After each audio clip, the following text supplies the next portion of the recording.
Hi, everyone. Good evening. I hope you're doing well. Welcome again to Thursday night with Jimmy, I guess, for a discussion on how to, remain true to yourself in a relationship. So that's what I would like to talk to us about tonight. Um, I'm really going to delve into issues around codependency, boundaries, and really give us some tips on how to be in our relationships and be healthy in our relationships and really be able to remain true to ourselves in our relationships. So, first thing I just want to talk about is codependency and what that means. People throw that word around a lot, especially in clinical circles, among us clinicians, such as people like myself. But really, codependency looks like nurture, but it actually isn't nurture.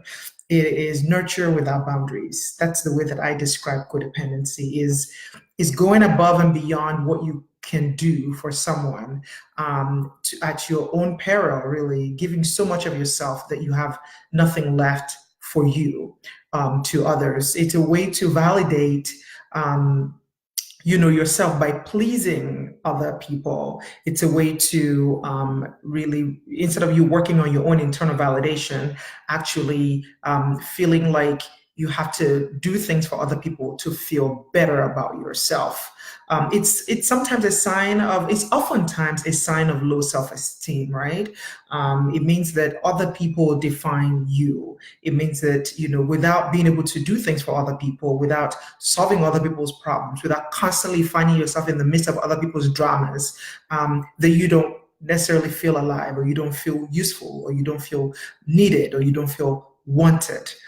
So if you're joining me on Facebook, thank you. And I would like you to share so that others on your list, on your friends list, can know that you're watching and they can also join. And if you're also joining on Instagram, I would like you to do the same thing. So as I was saying, just kind of describing or explaining what codependency is and what that looks like is it really doesn't allow for intimacy. It doesn't allow for intimacy. It doesn't really allow for people to get to know you because your needs are always on the back burner. It's always about other people, what they need, what they want, what they think, how they feel. You really necessarily don't share how you feel. You might feel resentful about it, but you constantly do these things for people, not because you want to, not because it's from the bottom of your heart, but because you feel that you have to do it. Without you doing it, it's not going to get done, or without you doing it, they're not going to feel better. Another way to describe codependency is really a lack of boundaries. You not only can you not establish your own boundaries, you also can accept other people's boundaries. So you don't really know the difference between you or your partner. You don't know the difference between you or your children. You don't know the difference between you or your friends. Their issue is your issue. And honestly, it's a way to just not be able to understand that there are certain things that people need to handle themselves, even if it's hard for you to watch them struggle. That's also part of codependency. It's a way of being overly selfless, making yourself a martyr in some fashion. I always tell people, one thing that matters have in common is that they are all dead. It's literally like you're dying to yourself. You have no opinion. You have no thought processes. And sometimes it requires some level of manipulation, some guilt, ways to control other people. Because when you are not really being honest about how you feel, when you're not really being honest about where you are, what you think, your opinions, your needs, then you are really not being truthful. And if you find yourself that you are not constantly pleasing other people, that you're going to feel that you tend to feel guilty about it, or you find ways to sort of manipulate situations so that you can find yourself right in the midst of it, where you are solving other people's problems. And you see this a lot in situations where families have addictions. Maybe a parent has some alcohol abuse or some kind of drug abuse or other types of addictions. What tends to happen is, one parent is trying to keep the addicted parent happy, because they know that when they haven't had some beer, they're going to be very irritable and they're going to be very angry. So they're always making sure that the beer is around, right? To make sure that they're okay. They're buying their beer for them. They are trying to make them feel good, say things that will not set them off, even though they know that their behavior is unacceptable. When you find that a lot in situations where there are addictions, and also even in situations where there are mental health issues, severe mental health issues, when you live with parents or a parent that has severe mental health issues, where you feel like you're constantly the one that needs to take care of them. I've seen this with people that have, parents that have severe depression or severe anxiety or bipolar disorder. Pick it. Anytime like there's some kind of severe mental health disorder, it can really change the dynamics of a parent-child relationship. And this is often where, our codependent behaviors tend to begin. Also, if you come from a family where, parents really don't have a lot of boundaries, you never really had an example of someone showing you what boundaries actually looks like, what boundaries, what it means to say no, what it means to, stand on your own 2 feet, what it means to stand your ground, what it means to really express how you feel. You tend to always feel responsible for other people's ideas or the things that they need. And if you are someone that lived in a family where guilt is often used as a mechanism to make you do things, then you kind of learn that way of manipulating people and guilting people into doing things for you, or you having to do things for them. So you can sort of see how these things come together, and they can easily create very unhealthy patterns in relationships. And I say that when you're in a relationship, whether it's in a friendship, whether it's in a marriage, whether it's in a situationship, complicated ship, it doesn't really matter where, what kind of relationship that is. If you have expectations that are grounded in really unhealthy patterns that you grew up with, it can really cause a lot of havoc. So what I mean by that is, if, like I shared earlier, if you come from a family where there's a lot of guilting, where there's a lot of, one parent really not expressing how they feel, where there's mental health issues where, you had to take care of a parent, whether there is some kind of addiction in the family where everybody had to be quiet for that, person that is always drinking or drugging, because if they're only happy when they've had something to drink, where you felt like you had to take care of things, where you felt like you had to, get your parents' love and admiration by always constantly doing things for them, then it can create certain sort of feelings within you when you find yourself in a relationship where you have these expectations that you have to do so much for the other person to love you. So there's that fear of abandonment, right? There's that fear that you're going to be left alone. There's that fear that you're not going to be loved, and that it requires that for you to be loved, for you to be accepted, for that relationship to be healthy, for that relationship to work,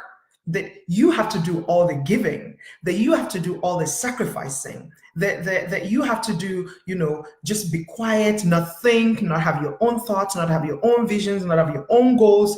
Everything has to be merged, right? And it's not necessarily merged in an equal kind of way. It's there's a slant to it that is more on your side. And so when you find yourself in a situation, in a relationship or in a marriage or in a situationship, with other people, what tends to happen then is you're constantly giving so much of yourself that you're starting to lose who you are.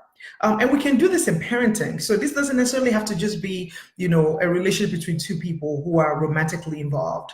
It can be in parenting too, where we literally gain our sense of identity from our children, that we don't recognize that even our children are their own beings.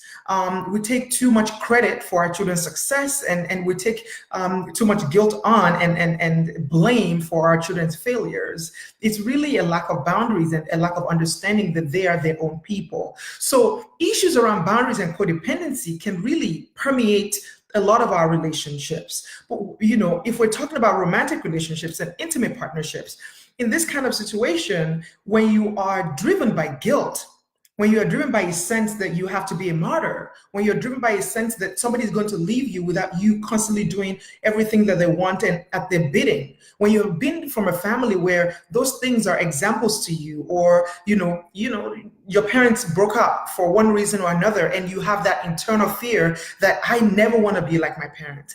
I never want to have the kind of marriage that they had, or I never want to have the kind of relationship that they had. And then you go all the way, thinking that if you can keep it together, if you can just do everything that your partner wants, that is how you save your relationship, then that's when you lose yourself.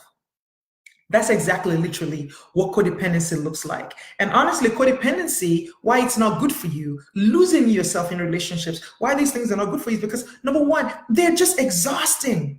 It's exhausting not to be yourself. It's exhausting to have to, wear masks every day. Some of us we've worn masks for so long that we don't even know the difference between our mask and our faces, right? The mask is our face is the mask. It's so physically and mentally exhausting. It's exhausting not to be able to share your thoughts and your views. It's exhausting not to be able to share your frustrations. It's exhausting not to be able to tell the truth about where you are and how you feel. When something is hurtful to you and something upsets you, or something that you like, because you feel like you can't be yourself. You have to be what everybody is being. You have to wear what everybody is wearing. You have to act how everybody is acting, just so that you can fit in. Another reason why this is not helpful for you not to be yourself is it can really impact your mental health, because you're constantly in a state of hyper awareness. Okay, what is expected of me? What do I need to do? How do I need to do it? Am I saying the right things? Do I sound smart? Am I being very nice? Am I doing everything that I can to make sure that my partner is not going to leave me? Am I doing everything that I can to make sure that this person is not going to dump me? Those things leave you in a state of constant anxiety. And the things that you never feel like you're doing enough. A question just came in. Do you feel this could apply to career as well? Absolutely, it can apply to career. And in situations where you are, at a place of employment, where if you're new, well, you're trying to sort of figure out, what's going on and sort of the culture. But when you're constantly trying to fit in or act a way that it's not you, at work, that's problematic. Now, don't get me wrong, when you're at work, we all have a certain professional mask that we put on. That's different from really running away from who you are, not being able to really share your thoughts about certain things, not being able to share your opinions about certain things, not being able to, oh, thank you, you're speaking truth and wisdom. Thank you, thank you, thank you. Not being able to just be yourself around your coworkers. They don't really know who you are. You're afraid that if you say something, that they're going to take it, like you're not smart, you're not very smart, or you're stupid, or maybe you're not going to be accepted. You're trying to fit in. So absolutely, this can really apply to every relationship. And again, like I said, if you're at work and you're constantly in that state where you are not feeling like yourself, where you have to button up everything, where you can't really express how you feel, where you can't laugh. If you're jovial, you can't be jovial. If you have something funny or cheeky to say, you can't say it. Of course, you want to be professional. You don't want to be saying things, unprofessional at work that can get you in trouble. But you know what I mean? Just your personality, it's hidden from people. Then that can really create a sense of anxiety. But beyond that, it can also create depression, right? Because as hard as you work, you will never believe that you're working hard enough. You're still constantly questioning and asking yourself, am I really accepted? Do people really care about me? Are people going to leave me? Are they going to judge me? Oh, maybe what I said there, maybe people are going to think, oh, I was really, really stupid. And then you kind of ruminate over that over and over again. And you're sort of ping-ponging between depression, anxiety. Okay, Kate, thank you. That's very validating. I'm happy that you found that validating. Something else that can happen when you are not yourself is that you risk your physical health. How are you going to be in a state of good health when you are constantly in a state of anxiety, when your blood pressure is high? I tell people all the time, anxiety isn't just about ruminating thoughts. Anxiety isn't just about worrying thoughts. Anxiety is really about all the other things that it can do to your body. You can't constantly be in this state of anxiety and worry and trying to please other people and sort of hyper focus and hyper awareness, and your blood pressure at some point is not going to go up, right? So you are really messing with your internal organs here. Whenever we're feeling stressed and anxious, blood rushes away and moves really away from other vital organs and move into our bigger muscles, and it puts us in a state of fight or flight. At that point, you're having cortisol, which is a stress hormone, pump up. You're having adrenaline pump up. Having those things in your body for extended period of time over and over again is just not good for your health. It can put you at risk for heart disease, for of course, mental health issues and diabetes and other issues, right? So that's another thing that you're putting at stake. I'm sort of telling you ahead of time the things that are at stake, when you can't be yourself, when you are engaging in codependent behaviors and relationships, before I get to the tips of what you need to do. Because if you can see what is at stake here, maybe that will really help you shift the way that you think and the way that you deal with people. It also robs you of intimacy. How can you really be intimate with people when they don't really know what you think, who you are, how you feel? They don't really, you can't really share yourself. Nobody knows who you are. They don't know who you are. You don't know who you are. So really, there is no intimacy because you can't be vulnerable. Because again, you're driven by fear. Fear really dictates everything that you do. Fear is the one that leads you, in the way that you talk, in the way that you act, in the way that you dress, in the way that you wear your makeup, in the jewelry that you select. Fear, fear, fear. And in relationships too, it can create fake peace. Fake peace. It looks like peace, right? But it's actually fake because no issues are addressed. Everything is swept under the carpet because we don't want to make someone angry. The person that needs their alcohol, just what? I don't want to argue with my husband tonight because he really needs to drink his alcohol because whenever he hasn't drank, he's angry. So let me get him his alcohol. I don't want to argue with my child that is being irresponsible tonight.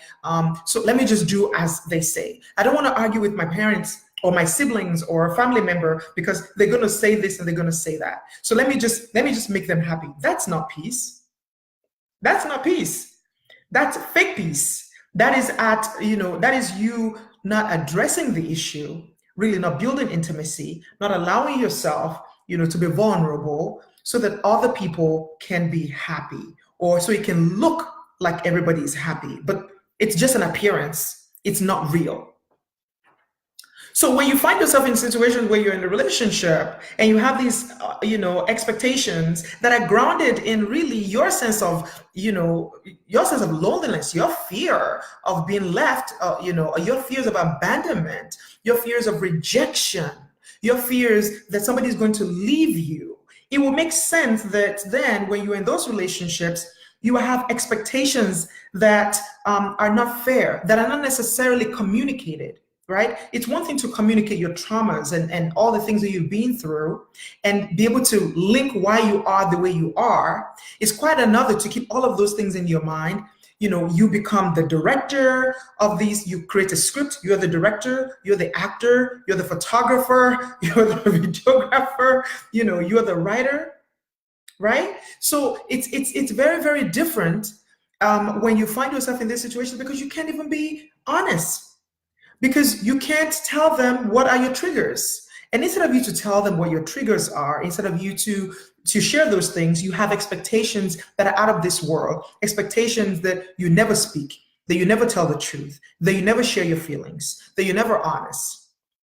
And what that does is it takes so much out of you that you start questioning yourself. You start asking, who the heck am I?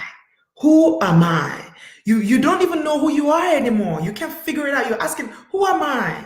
You're sitting down, you have no peace in your home. You have no peace in your heart. You have no peace at your workplace. You have no peace with your friendships, right? So how do you handle these things? How do you remain yourself in relationships? Number one, first of all, you need to be able to identify that you are, engaging in codependent behavior. Those are some of the things that I listed earlier. So you want to play this when I'm done on Instagram. This will still be here for the next 24 hours. So you can replay and, I pretty much defined codependency at the beginning, right? You want to start, paying attention to thoughts and behavior patterns, to your inner voice and what it says. So once you've done that, the next thing you need to do is really start watching out for compromises in your relationship. Who's doing most of the compromising? Is it you? Is it both of you? Are you constantly just overgiving of yourself? Again, the only thing that matters have in common is that they're dead. You're dying. You're slowly dying, right? So are you constantly being the one that's compromising for the other person? That's something that you need to watch out. Something else that you need to do, to be honest with you, is take care of yourself. And what does that mean? Develop your own hobbies and interests. Before you became a wife, before you became a mom, before you got engaged, before you became a dad, before you became a worker, whatever your title is, what were you?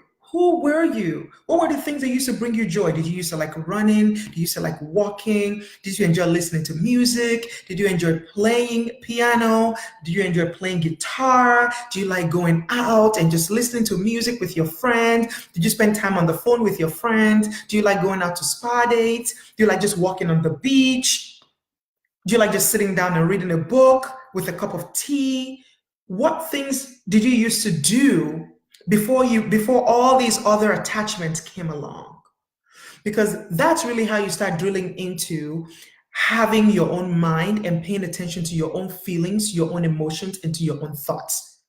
If you don't have that to do, then that means that you don't have time for yourself, which is very important in relationships. I love it when couples spend time together. I love to spend time together with my partner. My husband and I enjoy spending time with my husband. But I also have to have my own time. You have to have your own space. You have to have your own time to think, to plan, to check in.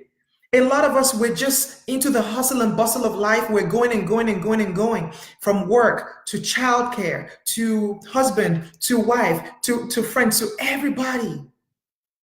And we're not taking care of ourselves.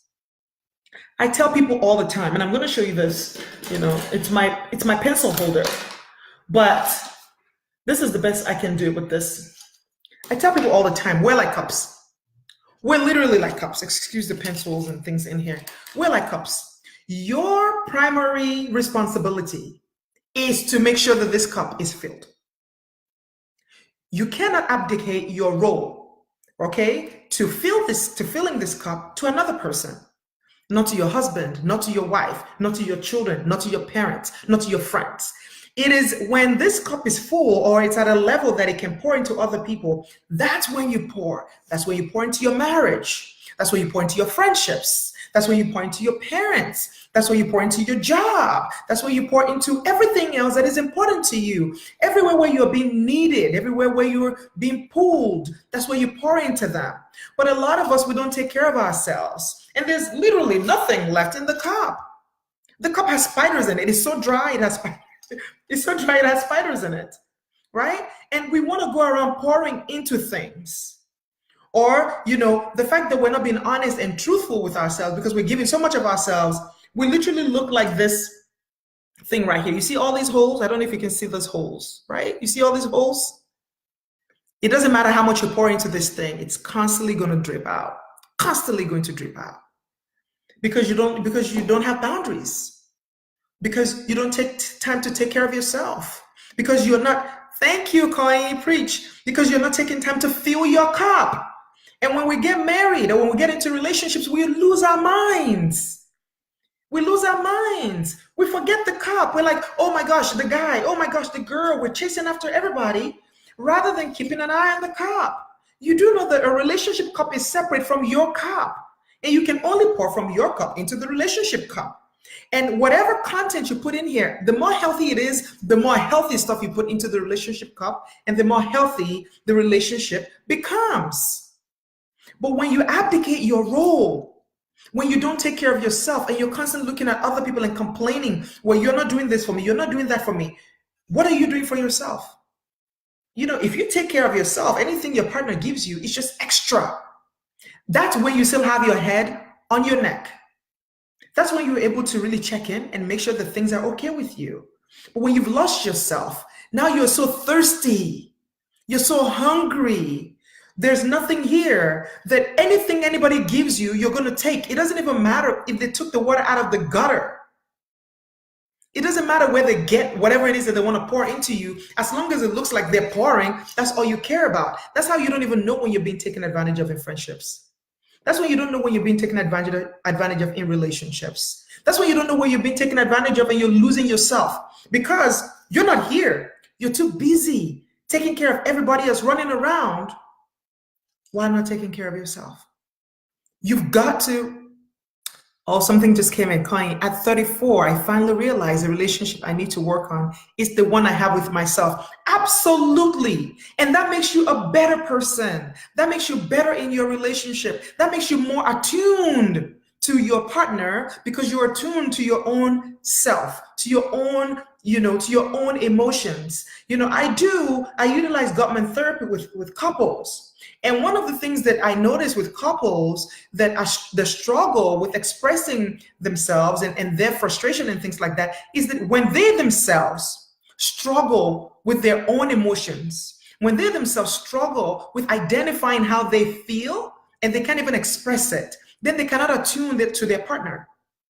How do you have empathy? How do you have, an understanding of what somebody else is going through when your mind can't even allow you to go there? You're not present, okay? So again, cultivating interests and hobbies outside of your relationships is very important. Yes, sometimes it might be that you and your partner have the exact same hobbies and have the exact same interests. Sometimes you just need to go and do it by yourself, though. Thank you. Thank you. Thank you. My God, this is good. Thank you. Sometimes you just need to go and do these things by yourself to take care of yourself. Okay? Something else that you need to do is you need to be able to maintain your friendships. Maintain your friendships. I have seen so many people, especially within my community, the Nigerian community. If you don't know, I'm originally from Nigeria. My parents are from Nigeria. Is the idea that when you get married, you shouldn't have friends. When you're in a relationship, you shouldn't have friends. That's the worst idea. That is the worst thing ever. Okay? Because you might be in a relationship, a complicated ship, a situationship, right? Or you are engaged, and that thing might not be very healthy for you. And if it falls apart, who's gonna be there for you? Who are you gonna call on when you've shunned everybody because you have now arrived? You are now an MRS. You have finally, gotten the crown of I'm a Mrs. now. I'm a Mr. now. I'm special. I'm different from all my single friends, right? You need to cultivate your own friendships. Don't lose your friends. Don't abandon your friends because you're in a relationship. It doesn't mean you're going to see them every weekend. It doesn't mean that you're going to see them every day. But spend time with them. Call them if they're in a long distance, call them on FaceTime, call them on Skype, send them text messages. Cultivate friendships, because when life hits you, you're going to need a village. But if you haven't taken the time when things are okay to cultivate friendships, people are going to start feeling used by you. When you call them when you have a problem, they're going to be like, oh, well, now he's calling me. He didn't know my number all this while. So you need to cultivate your friendship. It's another way to make sure that your identity is solid, right? You need to have that space. Your partner is not going to meet all of your needs. Your partner doesn't have it to give you everything you need. Again, that's what I mean by taking care of this cup. Your partner cannot give you every single thing you need. There's certain things that only your friends can give it to you, right? So your partner might not be someone that likes to talk a lot. Okay, some women don't like to talk that much. Some people are introverts. Some men don't like to talk that much. But there might be some things that you want to, talk about, or maybe you just want to just run your mouth for 30 minutes. And it's totally okay to be able to do that with your friends, So cultivate your own friendships and maintain the friendships that you've had before you got into a relationship. Those things are very, very important. So I want you to cultivate hobbies and interests, cultivate friendships. Make sure that you're not the only one doing compromising in your relationships.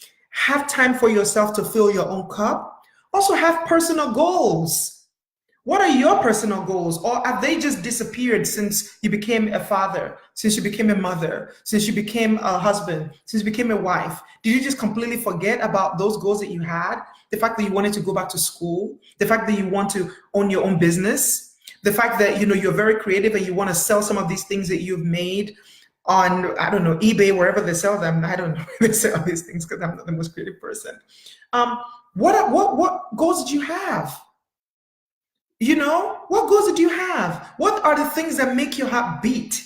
Do you like going into, to the gym and, really helping people to train them so that they can be fit? Do you like going and singing? Do you like composing songs? Do you like writing poetry? Do you like writing blogs, Coin? Etsy. Okay, I've just been told that when you make creative things, when you make things that you sell them on Etsy. Etsy, yes. Do you like things like that? What are your goals? Where did they go? Knock, knock, knock. Where are you? So important that you have your own interests and that you're willing to share them. Share them with your partner, share them with the people that you love. Have your own life. If you want to have a career, go for it. Tell your partner so that they can support you. But what happens is that we're so enmeshed, we become so codependent that we're not even paying attention to the things that we need anymore. We're not even paying attention to the things that make our heart beat anymore. Those things don't matter. Your interests don't matter. Your goals don't matter. All the things you want to do in life don't matter. All you're focused on is this person, is this guy, is this girl. And women, I have to say, women, we struggle with this so much. I tell women all the time, why is it that when we get into relationships, we just lose our minds? A guy will come into a relationship with us and they'll give us a contract. And the contract pretty much says, I'm not really sure that I want to be committed to you, but, we can just do a friends with benefits thing. And we take the contract, we look at it, we're like, ooh, he just wants friends with benefits. He doesn't really want to, he doesn't really want to commit, but he's so cute. And maybe, just maybe if I'm nice enough, and if I can cook enough, and if I can give him, whatever it is that he wants in bed, if I can be like the baddest chick on earth, maybe he will commit. Maybe the bad boy would turn into, I don't know, this greatest guy ever. So the guy gave us the contract. We look at it. We're not satisfied with it. We lie to ourselves. Then we get a pen. We sign the contract. We give it back. The guy's like, cool, great. Friends with benefits. I can do my own thing. We don't have to be really super committed. And then we start getting upset because the guy is not fully committed. The guy is not saying what he wants to do. Yes. Coin says, LOL. The old, I can change him. Yes. All of a sudden, you're getting upset. Some of you come and you're like, Jimmy, I don't understand why this guy is like this. And I ask you, what was it like when you met him? What was she like when you met her? Well, then the wells come in. I'm like, okay, well, he said this and he said that. Did you ever say something different? Did you ever tell him that, that's not what you want? Did you ever express what you want? Or did you just sign off? And they're like, I really didn't say. I just thought it would be better. You thought, but you never shared. You never expressed. You never looked at the contract and said, guy, you are cute. You are hot as heck, but this won't work for me. So these are mine. These are the things that I want, and give it back to him and let him make a decision. Some of us don't even know if we're in a relationship. You're in such a situationship, and I ask you, so what's the status of your relationship? You're like, you don't know. He hasn't said yet. I'm waiting for him to determine. Why? Why? Because your thoughts, your feelings, your emotions are not important to you. You put them on the back burner for a relationship, which isn't healthy. So again, it's important that you take care of yourself. It's important that you have your own hobbies. It's important that you maintain friendships. It's important that you keep your own vision alive, your own personal goals alive. Those things are very, very important. And it's important that you also communicate your frustrations with your partner. Because if you don't, how do you build intimacy? I'm telling you guys, you can't build intimacy if you're codependent. You cannot build intimacy if you're constantly pretending to be who you are not. You and your partner can never get close to one another. You can really never get to know one another. You can't really go all the way there. You can't have a deep root if you can't be honest about how you feel, if you can't really check in, if you constantly have to, be the goody two shoes, giving yourself as the lamb to be slain, right? As the lamb to be slain for the sin of the world. The last time I checked, that was Jesus. You don't need to be Jesus. You don't need to be Jesus to anybody. Just be honest. Check in. But you can't be honest with someone when you don't even know what is going on with you. And this is the reason why that concept of the cup, I'm going to bring it up again. For those of you who are just joining, the concept of the cup, that you are the cup, you need to fill this cup. And when you fill this cup, then you pour into things. You pour into your marriage, into your friendships, into your children.